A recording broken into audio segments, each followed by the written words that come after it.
Hi again. In the previous lesson, I went through the process of copying and pasting text from your Word document into the website using Notepad as a sort of intermediary application. And I did that as I found it personally to be the best way of getting the job done.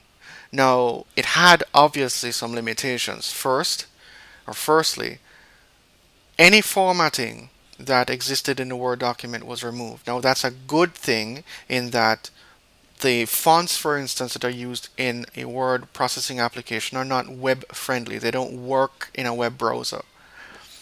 The other thing was that things like links to websites were removed and had to be re-added. Now, you may have a Word document that you need to somehow translate to your website, but it's problematic and obviously time consuming to go through and put back in all of the links. Now, if you have a document that has several links to websites in particular, now notice I'm saying websites and not documents, then there's another way to paste the content from Word into the website, and that's by using the Paste from Word tool here.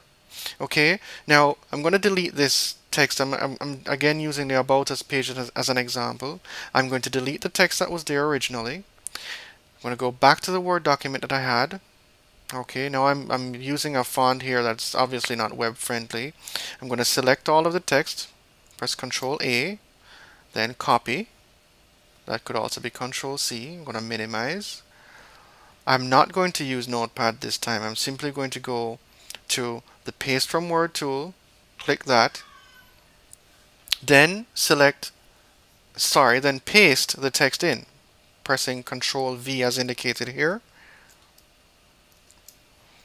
And there we have it. It pastes it in to this little preview window, but it's still showing me my font. It's still showing me the font as it looked in Word. I'm going to select this option here that says Remove Style Definitions, which we really need to do, and click leave the Ignore Font Face Definitions. We're going to just select both of those and click OK. Now, problem one. Doing this makes a mess of your pictures. You'll notice that the photo that was there originally has been shifted down. So if you had a page originally that you just simply changed the text off but didn't want to move the pictures around, you'd still have to go through and now select your image and place it back where you wanted it to be. Okay, so that's one thing to look out for.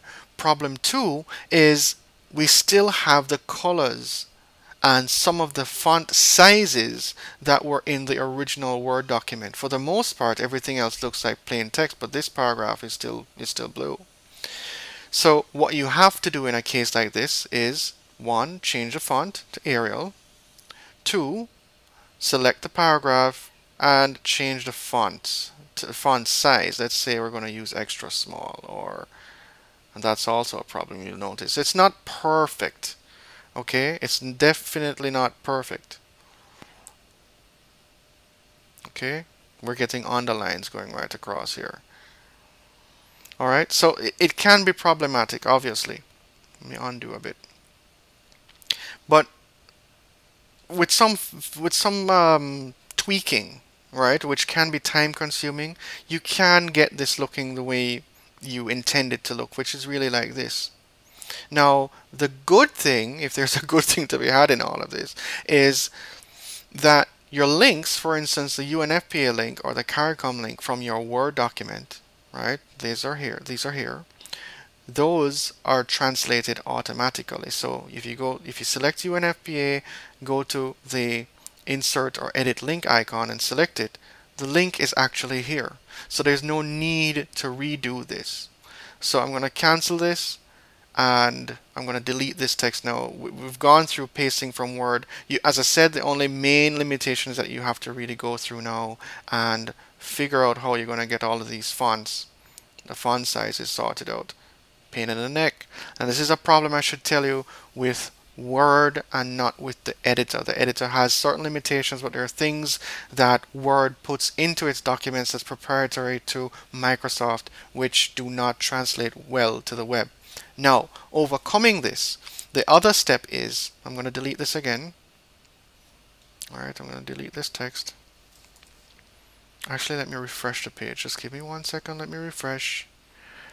Basically going back to what we had. You notice I have not clicked Save Changes because I don't want to make changes to the site content itself. Now, the other option is to go back to Word. I've selected the text, copy, go back to the website, and use the other option, which is paste as plain text.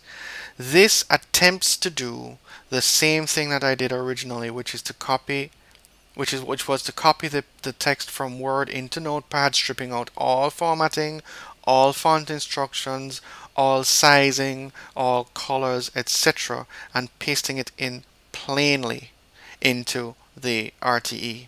And for the most part, this works fairly well. As a matter of fact, I'm going to just simply click Paste as Plain Text because I already have the Word document in my clipboard. Click. It's going to ask me, do you want to allow this web page access to your clipboard? Obviously, yes. I'm going to say allow access. And there you go. That looks a lot like, if not exactly the same way as it did when I copied and pasted it from Word. I'm going to simply go in, press Shift Enter to put my spaces back in place, and if I wanted to, I could save that document, or I'd still have to come back in and put my links back to the UNFPA website by selecting the add link icon, typing in www.unfpa.org, selecting the target as new window to open that site in a new window when clicked, and that would be it. I'd click Save Changes and the changes would be applied. So that covers those two features. I'm afraid that the paste from Word tool is not perfect, but that's a Word related issue as opposed to a website related issue. So I hope you don't have too much stuff to paste in, but obviously there are ways around it. It takes a bit of patience, but once done properly, your site will look beautiful. Thanks much. Bye.